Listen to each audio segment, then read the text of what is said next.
Добар ден, драги деца! Добре дојдовте во нашата занимална.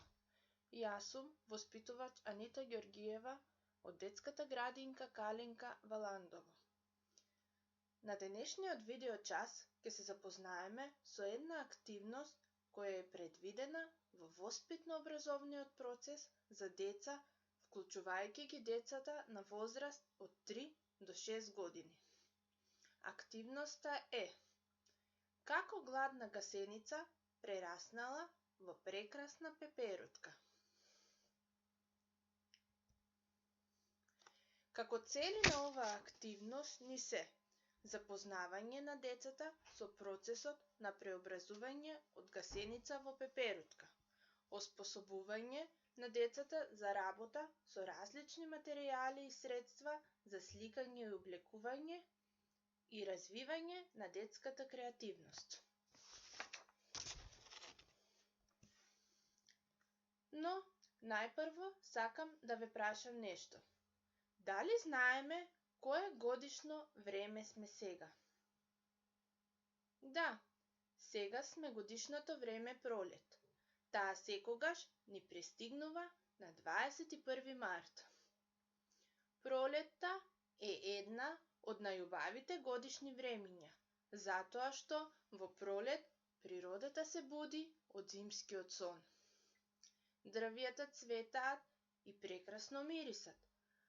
Во пролет сонцето се почесто и потопло грее, а птиците преселници се враќаат во своите родни краеви. Меѓутоа, освен убавите расцветени дрвја и прекрасните цвеќиња, пролетта ја разубавуваат и прекрасните шарени пеперутки кои летаат од цвет на цвет. Па сега, дечиња, да ве прашам нешто. Дали вие знаете како настануваат пеперутките? Сега ќе слушнете една приказна која што јас ќе ви ја раскажам како настанала една пеперутка, а потоа заедно ќе разговараме за истата. Може ли? Еве вака. Си било едно мало јајце кое лежело на разлиснатото пролетно дрво. Едно утро сонцето силно блеснало и од јајцето излегла една мала гасеница. Таа е мала гасеница која се движи по земјата и има многу нозе, но и е многу испретна исто така. Можела да се качува по растенијата, а омилена храна на гасеницата и била да јаде лисија од дрвјата, меѓутоа да бидат многу свежи и многу сочни. Гасеницата била многу гладна. Таа била толку многу гладна и решила да тргне по потрага по храна. Така што, во понеделникот, таа изела едно сочно големо јаболко. Меѓутоа, се уште била многу гладна.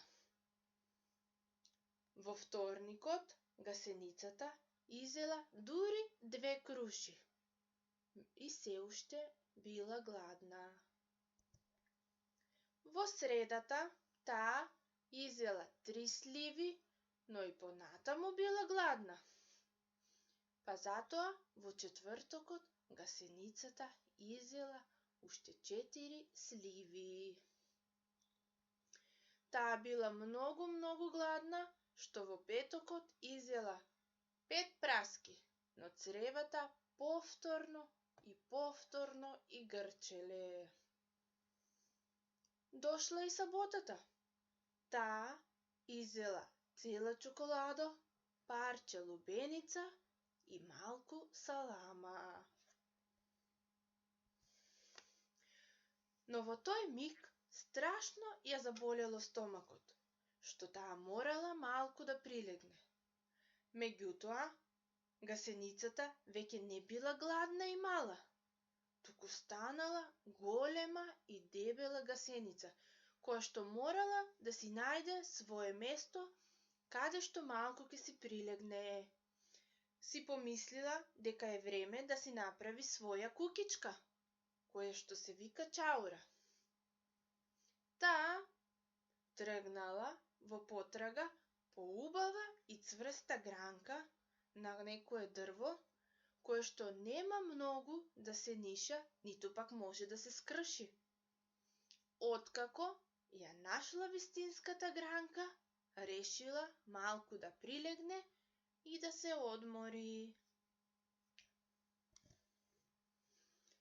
Времето било многу топло и тивко, па така гасеницата заспала и спиела цели 14 дена.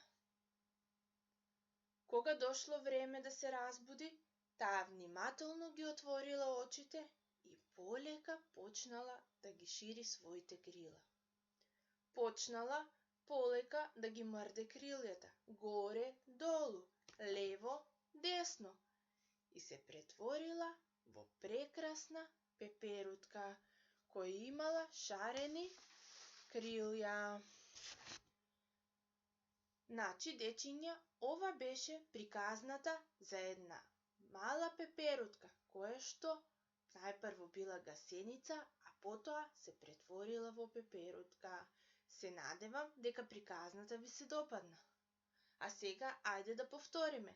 Дали научивме како настануваат пеперутките? Да, пеперутките настануваат од гасениците, кои најпрво си легнуваат да спијат во своите чаури и после 14 дена тие се будат и се будат преобразени во пеперутки. Па вака, драги дечиња, има многу пеперутки. Има и разни пеперутки. Имаме шарени пеперутки, имаме пеперутки кои што се во една боја. Сега, наша задача е вие сите дома да си направите по една шарена пеперутка. Значи, има многу начини кои што можете да си направите пеперутки. Еве, јас ќе ви покажам неколку техники со кои што може да изработите пеперутка, а вие сами ќе си одберете. Еве вака. Најпрво, можете да си нацртите пеперутка и да ја боите со фломастери, да ја боите со дрвени боички или со темперни, исто така може да ја боите и со водени бои. Можете да си направите пеперутки од ролни од тоалет и хартија во боја. Еве како на примерот. Значи, овие се прекрасни шарени пеперутки. Исто така може да си направите пеперутки од салфетки. Еве како на сликата, а може и од бели салфетки кои што ќе се бојат со водени бои, за да ви испаднат прекрасни шарени. Пеперутки може да си направите и со хартија во боја. Еве како на пример на овој начин. И на многу други начини по ваша желба, односно како што вие ќе се одлучите да изгледа вашата шарена пеперутка. Од мене толку, се надевам дека ви се допадна овој видеочас, па се гледаме во друга прилика. До гледање, дечиња!